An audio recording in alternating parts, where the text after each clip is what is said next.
Welcome back to my channel. It's been a long time since the last time I saw you guys. Everything has just been so hectic. I got a job, like work, school, it's the end of the semester, just discovering everything and like how I should be doing stuff. I did not have any time to film, but I finally found the time to sit down and film this video, so really glad about it. I will say one thing, an update on the Anita situation. Why was I on TikTok the other day and she was at Peso Pluma's concert in Mexico and she kissed Peso Pluma. And I feel like she just went against everything I did. But no, I'm gonna stand on my point. Like my point still stands. But damn, why she kiss him? I don't think they're dating. It was more so of like, you know, I don't know. Anyways, welcome to today's video. I know I said everything will be more updated and it has not moved. Like I just said, I have no time. If you're gonna make the time for me, maybe come do it. I don't have no time. But today's video is a really special one for me because it is on one of my favorite movies of all time. I'd be lying if I said this is my favorite movie of all time because it's not, but it's one of my favorites. So I'm so excited and let's get into it.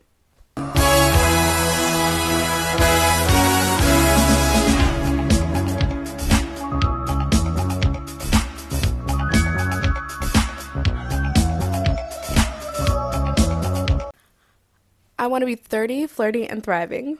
30, flirty, and thriving. Honestly, that's so real at the time. At the point in my life that I am right now, I'm like, I can't wait to hit my 30s. And I hear everybody saying it like, can't wait to hit my 30s. Which is crazy because I feel like 30 is like the new 20. Us 20-year-olds, I'm not 20 anymore. I feel like I'm yelling into the mic. I'm not 20 anymore. I'm 21. I have to realize this. But us people in our 20s, we're struggling. We're very much struggling. It's not good out here for y'all. Um, but I think I'm at the point in my life where this movie is becoming the most prevalent for me. When I first watched 13 Going on 30, I was 11 years old and I was a little girl with a lot of big dreams and low key, I very much still am a little girl with a lot of big dreams. Um, but it was more so I was just like, this is how I want my life to go. I planned it perfectly, didn't I? I was like, I'm gonna marry my high school sweetheart once I get to college. I'm gonna do this and this and this. And I'm very much single, very much have never been in a real relationship. Yeah. Everybody clap. But regardless of that, I am perfectly content with the friends that I've built for myself that I really genuinely am so grateful for. I am grateful that I got to like go to South Korea, which was a huge goal of mine. I'm grateful that I got to experience college. I feel like I'm really finally starting to experience college for what it is, and I'm really grateful for this. I'm grateful for my family. I'm grateful for everything that I have built up until now and the experiences that I have. I try to travel a lot. I like to go to all these concerts and everything, and I'm so grateful for that. But during these moments, I can't help but thinking, what's next? Like, what comes after all of this that I'm doing right now? And it's hard because I am 21. I'm still really young. But it's like, is this it? Is this my peak happiness? I'm not gonna lie to you. I really felt like, was my 20, the year that I was 20, was that my peak happiness? Because if it was, God please no. God please no. But I watched 13 on Going on 30 again, and I realized like I've been watching this movie. I think I watched it over 50 times in my life, and I never really got the message of the movie properly. And I think I'm at the point in my life where I can actually take in that message and have it like be for me and for the people around me. Now, especially in 2024, we're really obsessed with like social media and being influenced by social media a lot of the times is something that we go through every single day. And Jenna in her life, she was really influenced by the media, specifically magazines, radios, television shows. Those were really big things for her generation.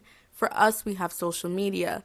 We still get like podcasts and everything are really big now, and we're still getting influenced just in different ways. And I feel like Jenna was able to wish for to become an adult and all this stuff, but I feel like kids now really have no option sometimes. I feel like a lot of people are like, what's wrong with teenagers nowadays? Teenagers aren't being teenagers nowadays. Why are they not being teenagers? Oh, when I have a kid, they're not gonna da da da da, and they're not gonna da da da da. But it's like you don't know what it's like to grow up as a teen nowadays. Personally, I feel like I just was at that cusp of growing up with this, like the people I grew up with and being born when I was born. I was just at that cusp of like being able to experience a proper being a preteen, being a teenager, and now being an adult. But honestly, because of social media and everything going on, teenagers these days really do not get to experience those things properly. And I feel like we can see that vast difference when we're watching this movie, but also apply it to everything that's going on when we're watching this movie. So I will be dissecting 13 going on 30. We will be talking about different parts of the movies. I literally watched the whole movie and just added a lot of notes and everything, and we're going to be applying it to us now. Why the disappearance of teenagers is highly prevalent, and not wanting to grow up, but also wanting to grow up so fast is highly prevalent in this movie. I really feel like there's a part of me that's like, I don't want to get old. I don't want to get old. I'm really young, pretty, and cute. But at one point we're going to have to. And there's another part of me that's like, can I hurry up and be older? Can I hurry up and hit my 30s so this treacherous 20s can be over? I'm tired of it already. I'm really tired of it already. Can I hurry up and hit my 30s? And I feel like once we really understand this movie, we can take into account a lot of things that are going on in media today. So let's get started on 13 going on 30 and what is going on with us today. Hey, the movie starts off with Jenna, who is a 13-year-old girl who's in a constant need to fit in. The movie starts off with her really admiring the Six Chicks, which is a group of girls that are the most popular girls in her school. And Jenna goes up to them and invites them to her 13th birthday party. She's really excited about this because these are the most popular girls. Realistically, the Six Chicks see no reason to be friends with Jenna other than her helping them move forward with schoolwork and stuff. And so Jenna's really blinded by being popular when she invites them over to her house. We get a scene of Jenna stuffing her bra just to like be more woman-like before they come over. And pause. This is a very embarrassing detail, but when I was around that age when I first watched 13 going on 30, I remember it because I was 11 years old, so I didn't hit puberty yet. Well, I did hit puberty. What's hitting puberty as a woman? Oh, I'm sorry. Pause. When I first watched the movie, I was 11, as I said before, and I literally remember seeing the scene and I was like, oh, stuffing your bra? Like, you can do that? Oh my God, I want to be a grown woman too. And I stuffed my bra and my mom clocked it. She clocked it so quickly, y'all. Like, as soon as I walked out the bathroom, and my cousins were over that day, and as soon as I walked out the bathroom, my mom is like, why the hell is your bra like that? Da da da. I had a sports bra on, and my cousin saw it, and it was so embarrassing. It was so embarrassing. And I never did it again. And honestly, I regret doing it because I feel like this is why God punished me, y'all. This is why God punished me. My back hurts with constant chronic back pain. This is why he punished me. Because why did I do it? Why did I do it? Anyways, I feel like this is why us as women are constantly being brought up to try and emulate what society thinks is beautiful. At that time, having large breasts and like a tiny rest of your body, looking like a little pea was beautiful. And now, at least for Western standards, in the day and age that we're in, being beautiful is having this really curvy body, like the BBL body, which is becoming out of style because like people like the Kardashians and da da da da are not wanting those bodies anymore because they're becoming mainstream and they have to keep up with creating new trends for us. And So, like Jenna, we as women are constantly like, what do we do to fit in to be this standard of beauty? And this is really emulated throughout the movie with Jenna becoming 30 years old and becoming so beautiful. And she's finding, like, I am finally that standard of beauty. But that always changes. And we're never going to truly be satisfied with ourselves because the trends are always going to change. Your body is always going to change. I want to be 30, flirty, and thriving. I want to be 30, flirty, and thriving. That was Jenna's goal because that was what cool was at the time. Being this older, sexy woman, that was cool. And Jenna was allowed to make those wishes. And as I previously stated, what about teenagers now? I really don't think they're getting those same opportunities to make those wishes to like, oh, I want to grow up and everything. More so, I feel like they're just like, okay, I gotta grow up. It's like within the flash of an eye. And up until the early 2000s, I feel like this idea of the teenager phase was so much more prevalent. In the preteen phase, remember how fun it was to be a preteen? I remember how fun it was to be a preteen. You look back at your videos from when, well, personally me, I look back at my videos from when I was a preteen and I look so crazy, but it was a moment. It was a moment, and I am so happy for it because it really allowed for self progression. Kids now are just jumping from like kid, teen, teen, adult. Like it's just like this high jumping field that they're going through, and they're never really being able to just stop and be like, what would happen if I'm an adult? Because I'm going through this awkward phase right now.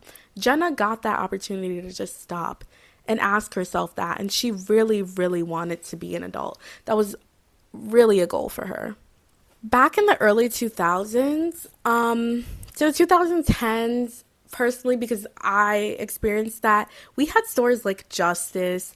We had groups like OMG, personally because I'm black.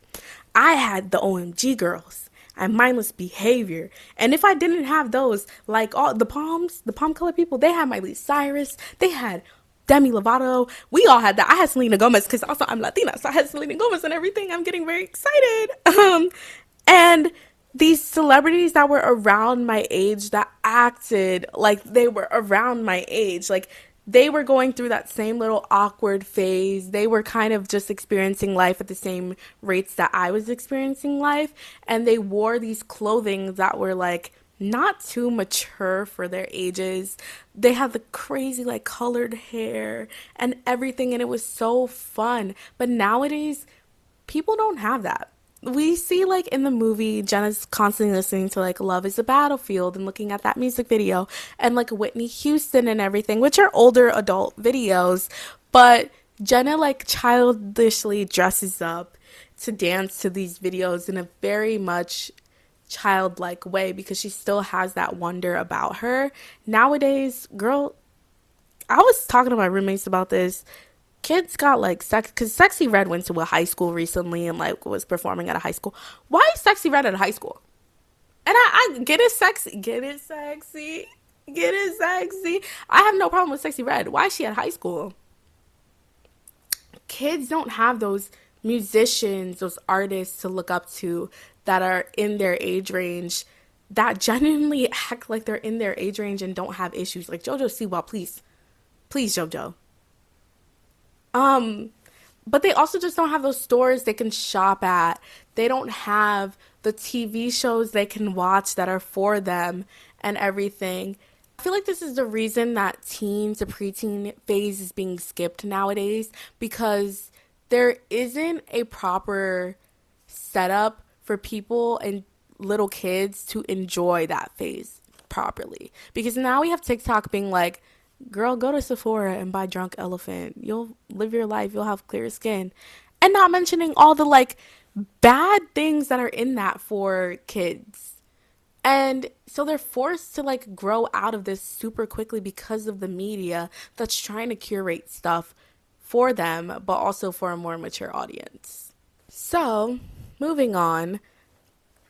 The six chicks come over to Jenna's house and they're all at the party, and it's a boring party. They're just standing around. No one's really doing anything. Jenna's trying to curate for everybody. And then they're like, you know what? Great idea. Let's play 7 Minutes in Heaven.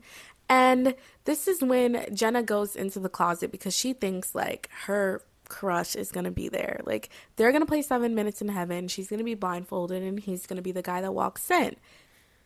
So right as we're walking out, we get one of the iconic quotes, "Do whatever you want, loser. It's not like I need a play-by-play or anything." She ate that. Yeah, she ate that. She ate that little one thing, like for real. And then Maddie ends up walking into the closet and he sees Jenna and he goes to give her a kiss. This is when Jenna calls him a whole completely different name and he's like, "Why? No, this is not that guy." And Jenna becomes really sad. It's like her whole day is ruined and she kind of blames it on Maddie and kicks him out. And this is when the movie really catapults from here. Jenna begins to bank herself on it. Maddie had bought her a playhouse for her birthday, a playhouse that was based on Jenna. It's a really pretty playhouse, and he makes her seem like Barbie, and he throws dust on it. And she starts going back and forth. I want to be 30, flirty, and thriving. I want to be 30 and flirty and thriving. And this is where the movie kicks off. And thriving. 30 and flirty and thriving. 30 and flirty and thriving. 30 and flirty and thriving. So Jenna wakes up, and she wakes up in this apartment where her boyfriend, who she has no knowledge of it's her boyfriend is, and she's freaking out because what the hell is going on? Who is this man? Why am I in this body? And little does she know, she has everything that she's ever dreamed of.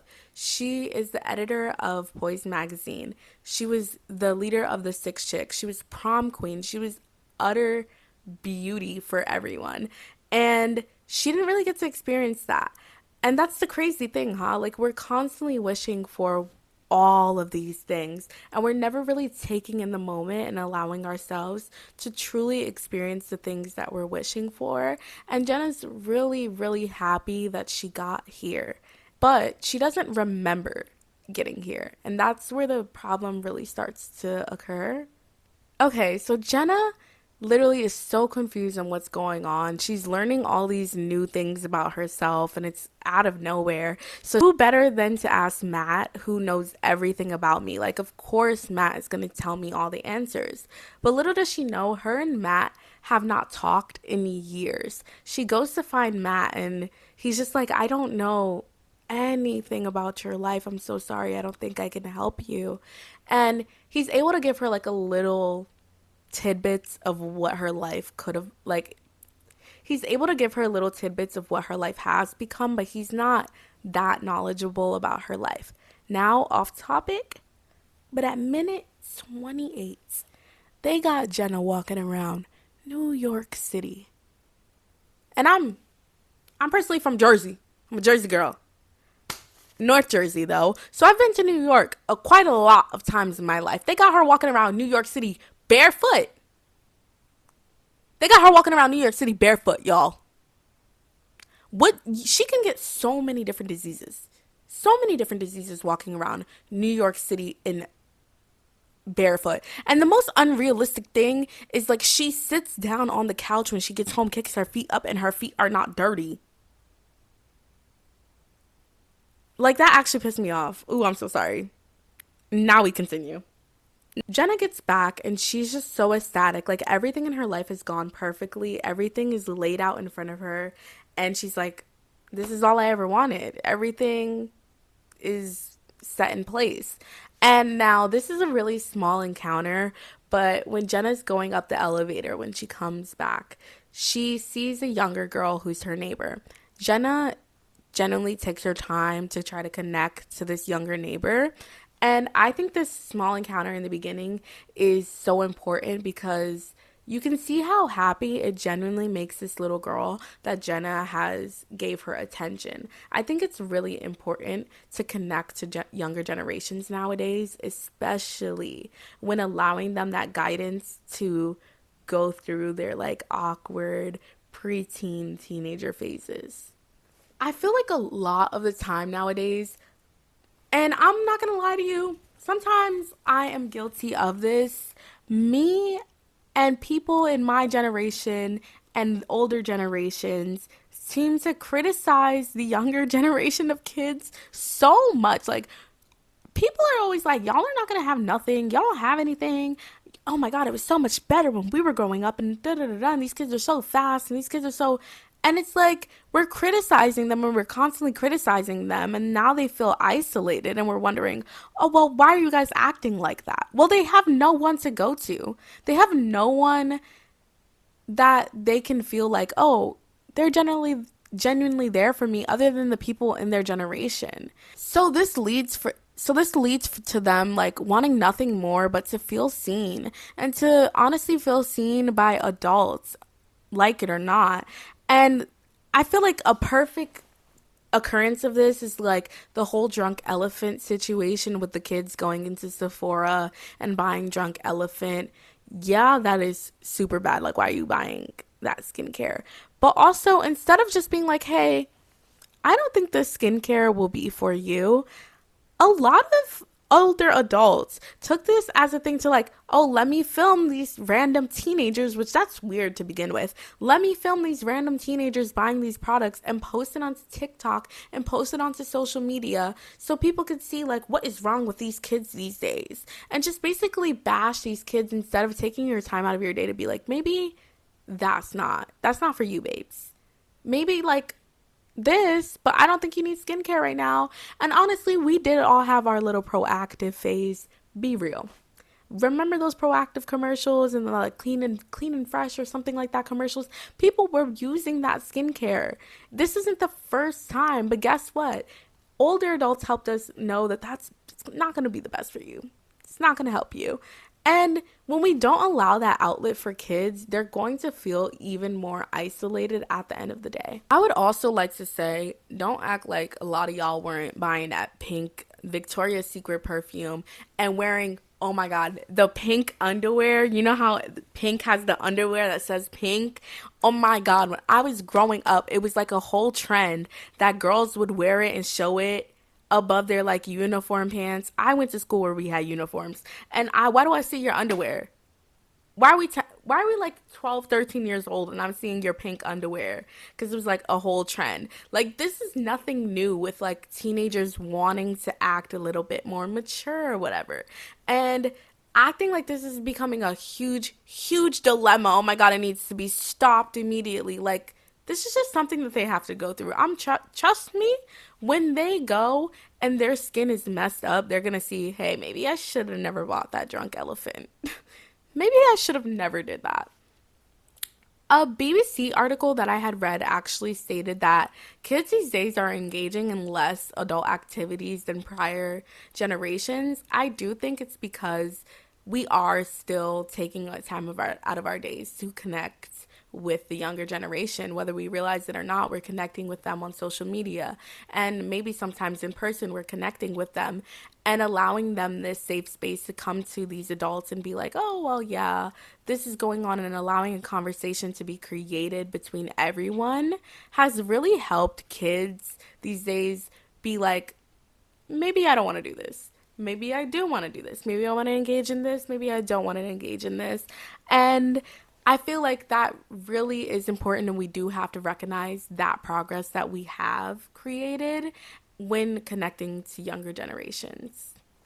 I mean, look at us now. Everybody really loved smoking. Smoking was a big thing back in the day. But then we all saw those like MTV commercials with the hole in the throat.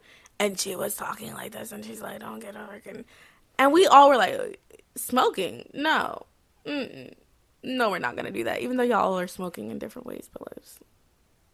Anyways, we're all like, no, smoking cigarettes. And I feel like that's why the small encounter in the elevator is so big for the movie. Jenna gives this girl her time of day, and this little girl is like, oh, this is really someone that's older than me that I can look up to, that it's just giving me attention and allowing me to be like myself. And I feel like that is so important nowadays. Okay, so Jenna heads to her office party where she gets there and no one is having fun.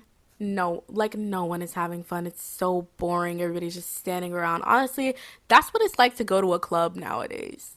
Everybody just standing around in their little sections, no fun being had. That's literally maybe a foreshadowing of nowadays going to a club until Matt gets there and like Michael Jackson starts playing and Jenna turns on the music and she's like, Matt, come with me. Come with me, Maddie. Let's dance. I think this really is such a funny part of the movie because why does everybody get in the like thing? And maybe I just don't know Thriller that well. Maybe I just don't know the Thriller dance, but everybody gets in the middle of this like the circle and starts dancing like they're in a K-pop random dance play and like know Michael Jackson's Thriller right off their heads, like the whole choreography.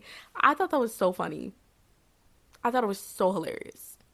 Anyways, moving on. This is the first of Jenna's many disappointments with being an adult. Was just like these luxurious parties are not at all what they're cracked up to be. And it's really disappointing for Jenna to realize this, so she wants to leave the party early. So Jenna ends up leaving the party early and going with Matt. The next scene is where we really see the importance of connecting with younger generations again. Jenna is sitting there and telling these younger girls about everything that's going on with Matt and how she's feeling, and they're all really connecting in these ways of like girlhood, and it's so adorable to see in the movie and how much comfort they're bringing each other, not just Jenna bringing these younger girls, because these younger girls are asking Jenna all these questions and Jenna's answering them, but also these girls listening to her and being like, oh my God, I'm so excited because she's telling us this. And it's really helping Jenna too throughout this whole process. Guys don't exactly want to jump your bones when you're metal mouth. What is that attitude? We are young. Heartache to heartache we stand. Love is a battlefield. During this whole thing, like, Jenna's talking to these girls and they're all like relying their insecurities onto Jenna and she's spinning them into really positive things. And it's super important because it allows us to know that we really have to create this open space for these younger kids and allow them to talk to us so that more healthy situations can occur across many different generations. So Jenna looks back onto everything and she really reflects, and then she starts to feel very disappointed with herself. The person that she was prior to like this wish is just this girl that just would do anything to be at the top. Like she slept with her coworker's husband. She was just bringing more people down. She slept with her coworker's husband. She was collaborating with the other magazine. She was doing so many things so she can be successful and not really taking into account anyone else around her. And so when Jenna realizes this, the ultimate disappointment sets in for herself. And this is really a rival fallacy at work. A rival fallacy is when your mind creates this false assumption that whenever you reach a goal, you will experience enduring happiness. So much of our time in society basically is us constantly being told we should keep on working to rise up and reach the next goal and the next. This is why Jenna is constantly manipulating people in the movie. She's manipulating people because she needs to like get to that next level. And society tells us in order to get to the next level, you need to focus on yourself. Don't focus on anyone else, yourself. Do what you got to do to reach the top and do not mind anybody else. And this is such a sense of disappointment and just like self-dread that sets in within Jenna when she realizes that she has done these things. Many studies have proven that if you really want to achieve your goals, you should be more present in the moment so you can really be happy. This does not work for Jenna because then everything she has manipulated everyone for ends up falling through when she is at the height of her job.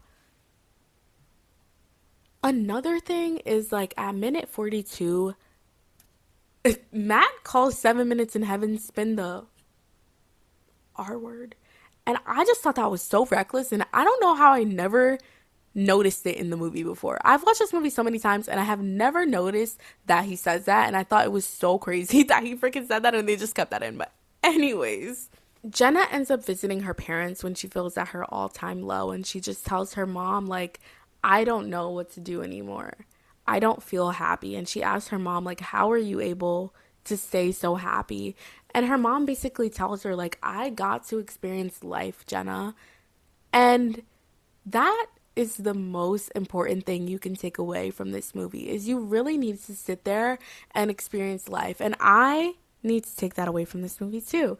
Experiencing life and just experiencing the things, even the tiny things around you, is so important. Jenna's mom got to experience life, make those mistakes so she can learn from them. On the other hand, Jenna didn't get to experience life, so when she made those mistakes, she wasn't learning from them. So then she becomes this person who everyone else hates and who ends up hating everyone else. And she doesn't know how she got there, and it's ultimately because she didn't get to experience the moments in which those mistakes can be made that we truly do learn from, and we're just like, okay, I'm never gonna do that again in my life. Put yourself first is such an important thing that we have nowadays, and I think especially with social media, everyone wants to be in the spotlight. Everyone wants to be their own independent person. I say as I have a camera in front of me filming myself, but it's true. Everyone wants to be at the height of everything. And so we only put ourselves first, but this leads to us just becoming isolated in this little isolated world around us, not really having many friends, not really having any ambitions and everything, just what is going on with me and how do I better me at the end of the day. Jenna gives a presentation, and this presentation is so important. And it's so important in this little monologue is because, in comparison to Lucy's whole fashion suicide thing, Jenna gives other people hope. Hope for connection, hope for what comes next, hope for living life in the now rather than in the future. We're constantly chasing after what we see on social media, and this can be represented in Lucy's presentation of the fashion suicide. This consumerism is what we're constantly chasing after. I mean, why else would 12-year-old girls want Drunk Elephant? Why else? I'm so sorry that my lighting is changing. The lighting outside actually had just changed. Why else would 12-year-old girls want Drunk Elephant? Why else would people buying Stanley cups in bulk, which is a reusable cup? You don't need to buy a Stanley cup in bulk. Anyways, this consumerism and this drive to be like, everyone else has it, you need to get it too. And not only do you need to get it too, you need to get more and more and more. Is really this thing that is setting us back so much because we're constantly trying to be better than people and have everything in our life be better than what other people's lives are.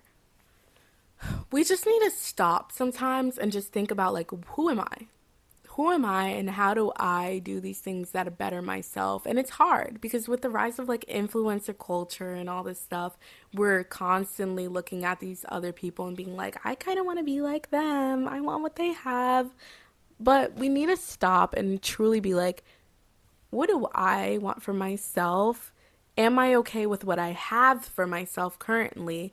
And it will allow us to grow, but in a way more healthier way.